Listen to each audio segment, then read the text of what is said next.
Warga Nunukan dihebohkan dengan ulah seorang perempuan yang berpura-pura menjadi dukun penyuci roh jahat.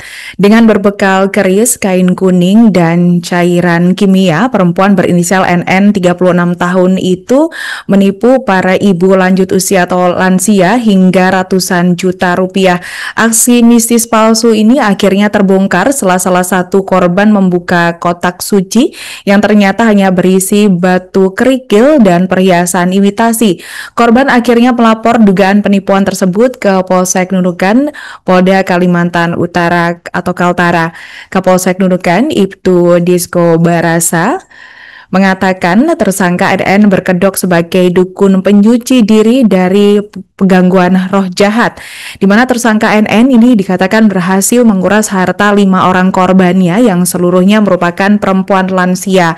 Total kerugian dari para korban dikabarkan ditaksir mencapai 406 juta rupiah. Modus ini bermula dari kepercayaan masyarakat terhadap NN yang dianggap memiliki kemampuan menyembuhkan penyakit melalui cara-cara spiritual.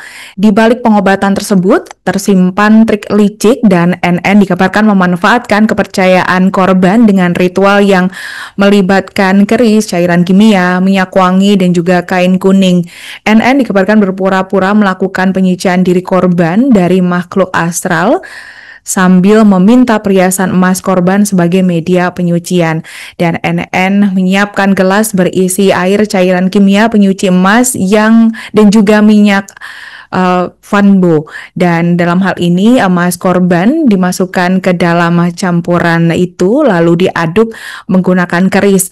Cairan pun tampak mendidih dan menghitam sambil mengeluarkan aroma wangi. Setelah itu NN berpura-pura menyucikan perhiasan tersebut dan penggantinya dengan kotak kecil berisi batu dan perhiasan palsu yang telah disiapkannya.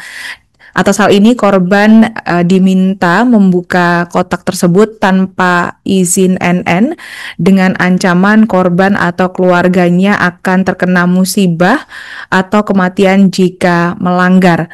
Dan dalam hal ini persis trik sulap dikatakan oleh Barasa. Tersangka mengatakan perhiasan korban ada di dalam kotak tersebut, namun perhiasan korban sudah masuk ke lengan kemejanya.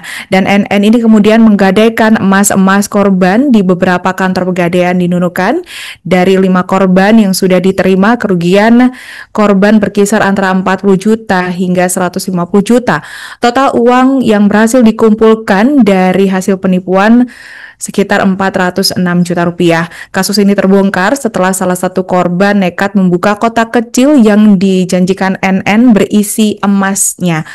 Kepada penyidik, NN mengaku dirinya hanya menjalankan perintah guru spiritualnya yang disebut Kiai Purnowo alias Seno, warga Palembang.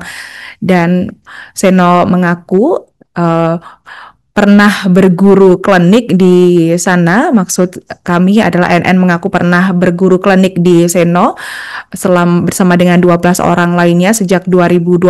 Mereka tersebar di berbagai kota dan bersama dengan penyampaian itu bahwa penyidik dikabarkan kesulitan mencari pria yang disebut bernama Seno dan juga sebagai tersangka dalam hal ini adalah NN sebagai guru dari NN ini, yakni Seno. Lantaran NN mengaku tidak pernah melihat wajah gurunya ini, dan kini NN telah ditetapkan sebagai tersangka.